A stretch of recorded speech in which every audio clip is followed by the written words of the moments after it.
Hey everybody, this is Robert from Black Belt Gaming. Long time no see.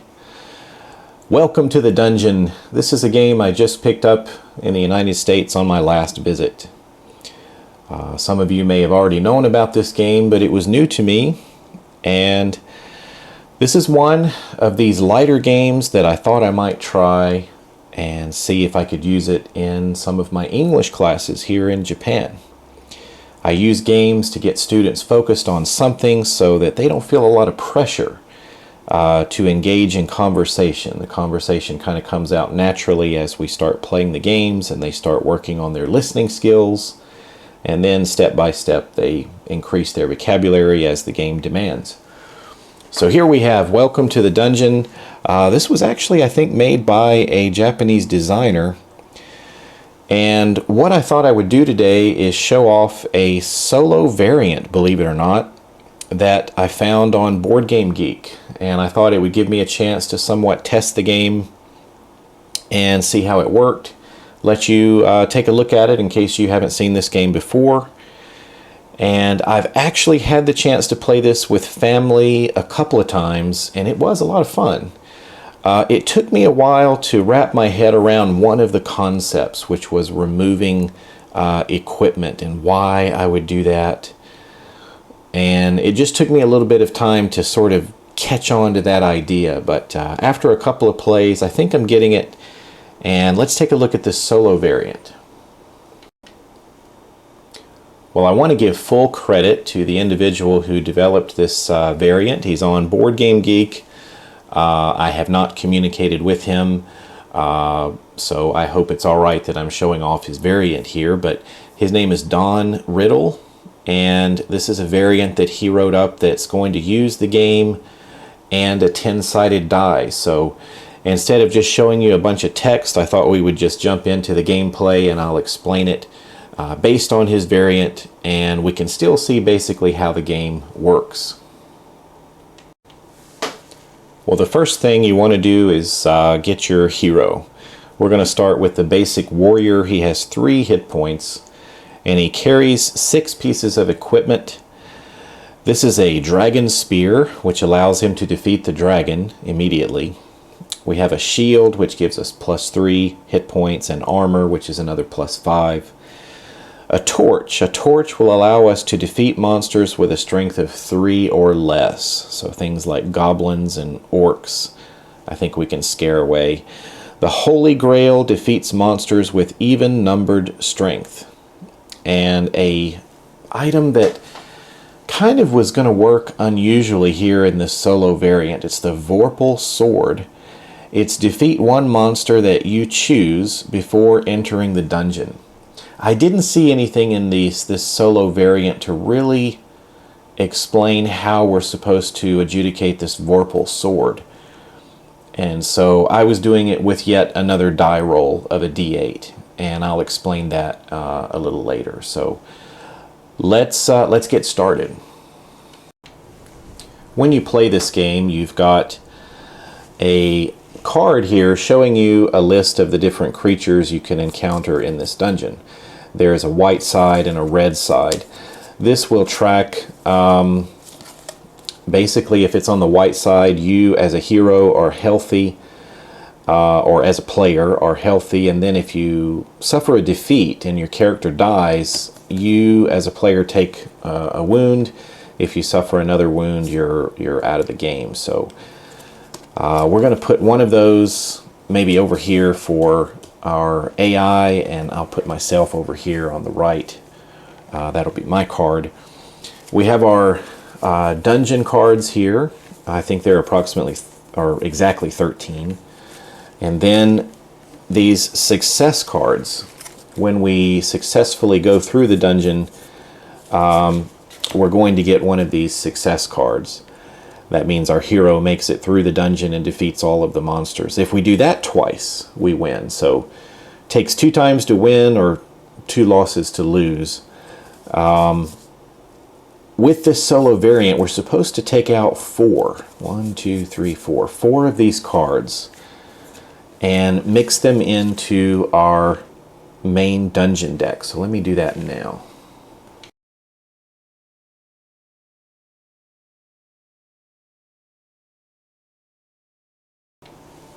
Alright, it is recommended for this variant that you use a card sleeve that kind of blocks the image on the back of the card so that you can't see those success cards. Those golden and yellow success cards, gold and red, they have a different marking on the back and you can tell them apart. So what I'm going to do is just simply cover this up, and when I draw a card I'm just going to put it kind of under the table here so I can't see it.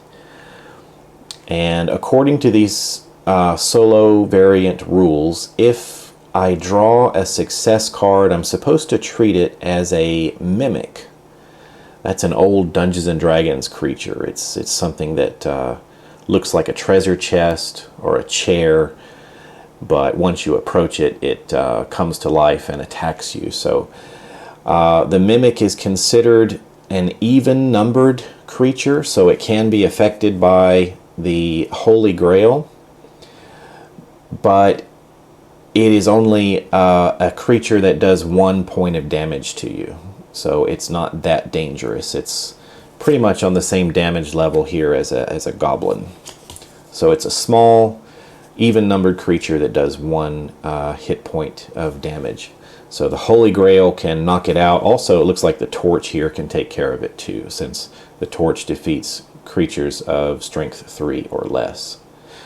When you're doing this variant, the player, yourself, you always go first. So I'm going to put these cards under the table and I'm going to draw the first card and we'll take a look at it together here. It's, I don't even know what this is called. Some sort of undead-like creature. It could be a wraith or something.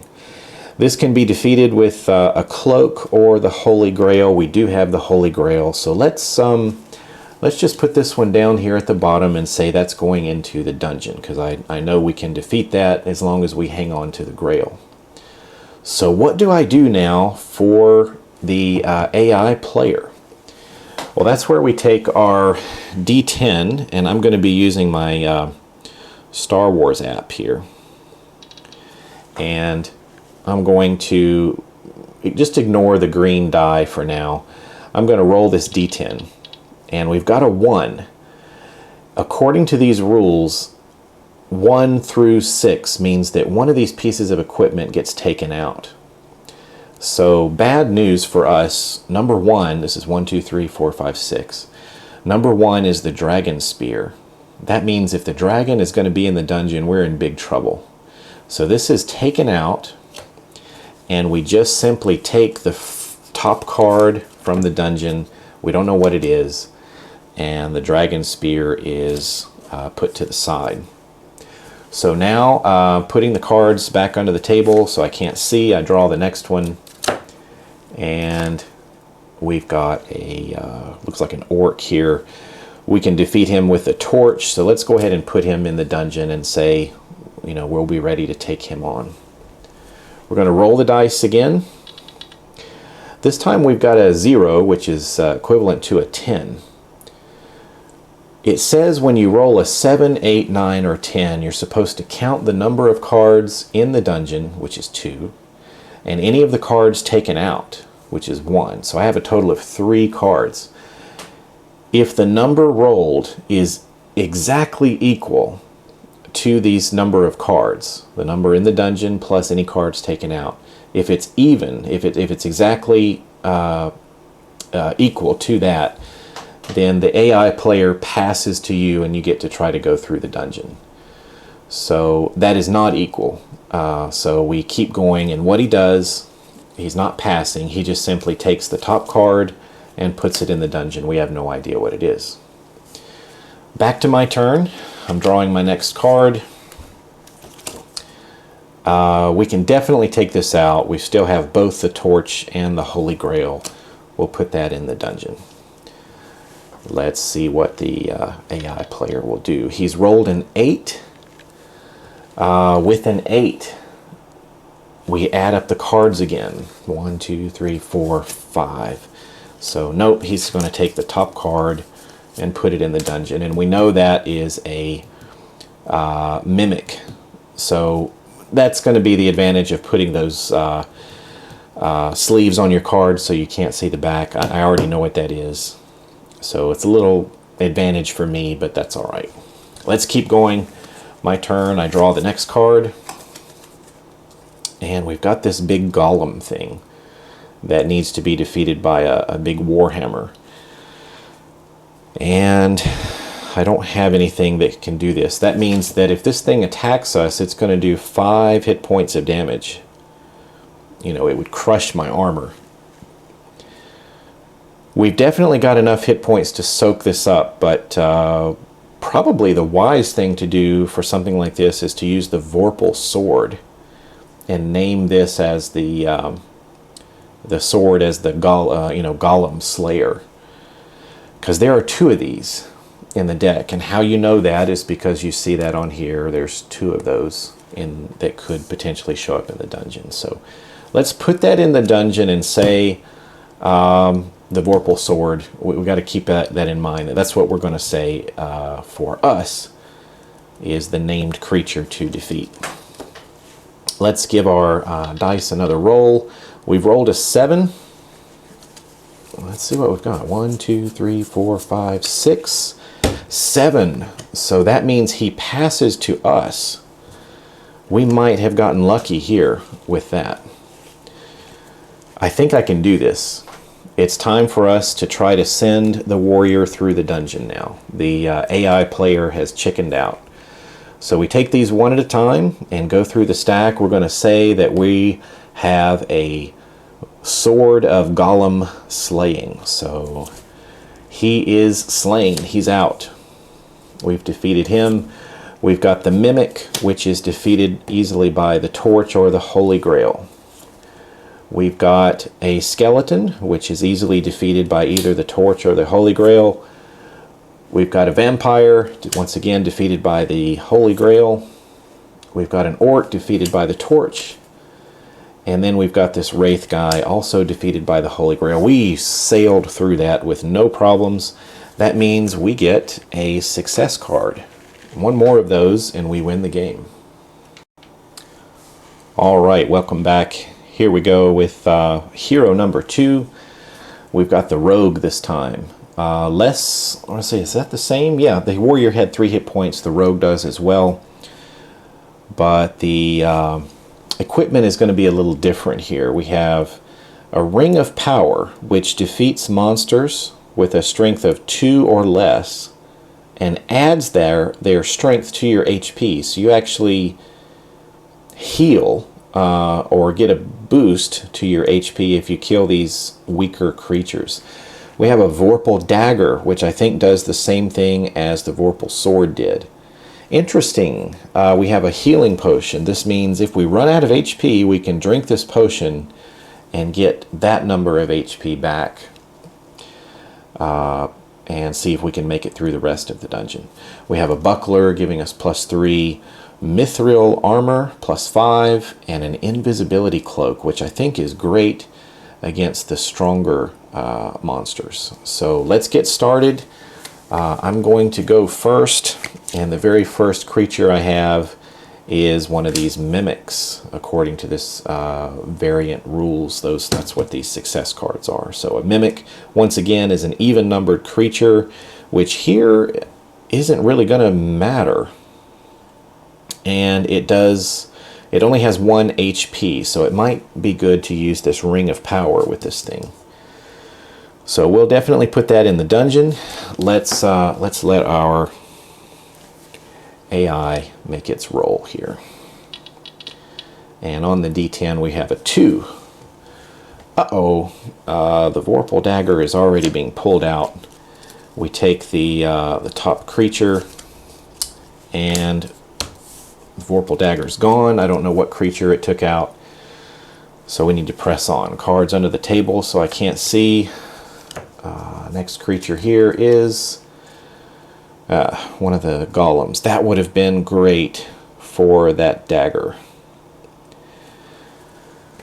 The invisibility cloak will not work on this thing because it's 5 and not 6 or higher.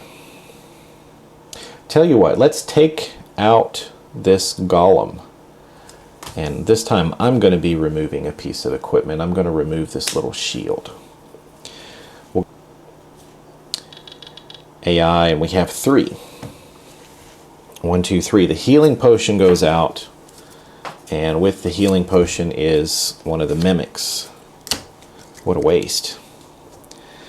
My turn. Next card. Vampire. 4. Once again, we don't have anything that's really going to handle this very well. But we don't have much in the dungeon yet, so maybe we can sort of absorb that damage and push on. Next, we've got a 2. There is nothing there, so the next creature goes. We know that's a mimic. My turn. The dragon. We still have the cloak of invisibility. Let's hope that that doesn't get taken. We'll roll the dice again. And we've got a 6. Oh no! The cloak is taken out. That is awful. Well, I know now that the dragon is in there, and we don't have the cloak, and we don't have the healing potion, so I'm passing. And I'm going to send the AI into the dungeon. So let's see what happens here. The AI faces the dragon first. It's going to do 9 hit points of damage. Now, this would immediately kill the AI in most instances, but it said that it gets a boost. When the AI goes through the dungeon, remove any success cards from it and give the AI +3 per card. So this is a boost of 6 hit points here for the AI. Alright, well, that's going to be 9 points of damage. So 5, 6, 7, 8. And we've got 1 point down on that one. So we only got one more creature left. 4. He can't do it. 1, 2, 3, 4, 5. He has 5 hit points left. He survived with 6 hit points. So the AI just got its own success card there. Wow. All right, we each have 1. Let's continue with a new hero. All right, welcome back, everybody. We are heading into the dungeon for our 3rd round. This time we're taking the barbarian. The barbarian has chainmail, +4 HP.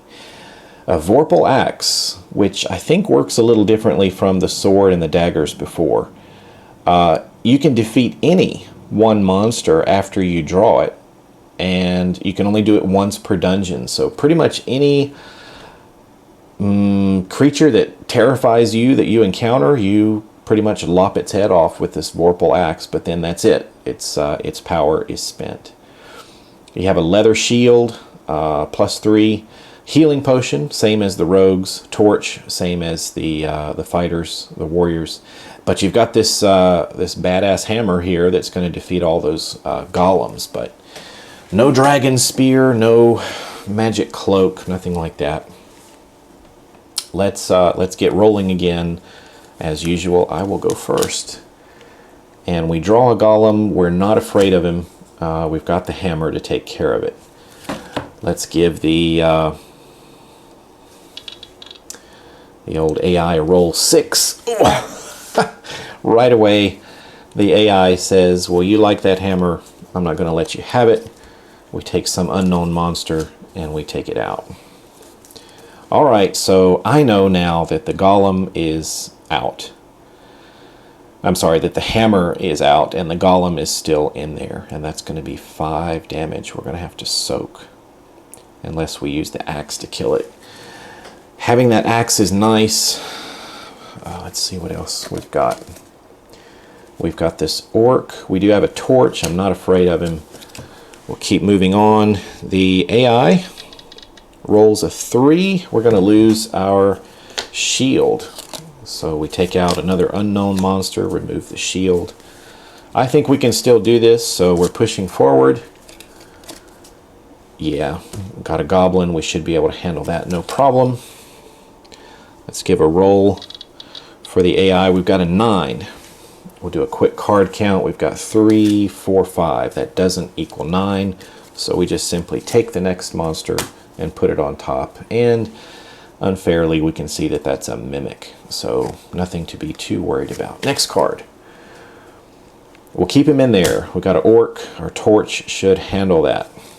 Another roll for the AI. We got a 7 this time. 1, 2, 3, 4, 5, 6, 7. He passes to me. So let's see if I can get through this. If I do, I'm going to win the game. One at a time. The torch will kill the orc, so he is defeated. The mimic is also killed by the torch, so we don't have to worry about him. The goblin is killed by the torch. The orc is killed by the torch. This thing is just burning everybody up. And finally, we have our golem, which we can kill with the Vorpal Axe. And there we have it. We just successfully won our second round through the dungeon. As I was sort of testing out this variant before, I was noticing that in my previous kind of test before I turned on the camera, the AI was usually not rolling a number that matched the card's number total, so it was very rarely passing to me. So usually it was me that was thinking, all right, I'm not going to go anymore, and I would pass to him. And I think he failed once and he won once, and I thought I had the hang of it, so then I started recording after that. So this gives you an idea of how the game would play somewhat against another player. It's always going to be better with a live opponent, but you can sort of have a little fun here with the solo variant. It's an interesting creation by Don Riddle there on Board Game Geek, so thumbs up for that. We'll give him a thumbs up for this variant. And I think this may be a good game for my students to play, because it's going to take them a little time to recognize what the pieces do, but they should be able to memorize that pretty quickly. And other than that, this game just flows right along and doesn't require a lot of reading. I think the most difficult hero to use may be the mage. Only has 2 HP and has omnipotence here. It says if all the monsters in the dungeon are different, you win the round. So if all the cards are different, you win. This is interesting. Demonic Pact. Defeat the demon and the next monster. That's really good. Wall of Fire gives you a 6 HP bonus. The Grail, as some of the other heroes had. Polymorph. This is kind of cool. Defeat one monster you draw. So we drew, let's say we drew this golem and we didn't like it. We can defeat it and replace it with the next monster from the deck. So if there are cards left over from the draw pile that we haven't used, we draw that next one, and this golem is polymorphed into whatever that is. If there are no more cards left, if we've put everything in the dungeon, then the polymorph spell evidently doesn't work. So you need to have a supply of cards left that haven't been brought into the dungeon in order to use polymorph. And that's a little risky. You don't know what it's going to turn into. It would be nice if you turned it into a little sheep, but finally, Bracelet of Protection, 3 hit points. So that's the wizard. Like I said, with some of those spells, he's a little more complicated, I think, than some of the others. But anyway, I really like the feel to the game. It's quick and easy to play. I'm hoping my students will like it. I'll definitely try it out and see. But there you have it. Welcome to the dungeon and the solo variant you can use to mess around with the game if you don't have any players nearby. Thanks for watching, everybody. I'm going to be doing some more videos very soon, I hope, now that I'm back and getting over my jet lag from my visit to the States. So take care, and I'll catch you again soon. Right. Before I forget, everybody, that D8, what was that for? Well, let's say I was playing against the AI, and I decided to pass to the AI. The AI, in some instances, needs to make a choice using some of those Vorpal weapons, like naming a monster, and then that dagger or that sword is going to kill that monster. What I would do there is, as you can see on this card, there are approximately 8 different monsters listed. So I would roll the D8 and just count down on the card, and then I would find if that was a good choice. So if I rolled a 1, but the AI still had in its equipment pack the torch or something, that would be a nonsense choice. So I would ignore that and roll again. And I would roll it until I get something that would make sense.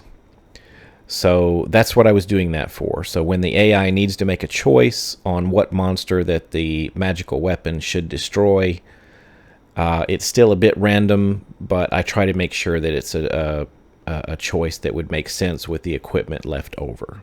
So I tried that once or twice, and that seemed to work okay. Otherwise, I just didn't really feel comfortable taking total control for the AI when it was my opponent. So that was what I experimented with, just a little addition there. So try it out, see what you think.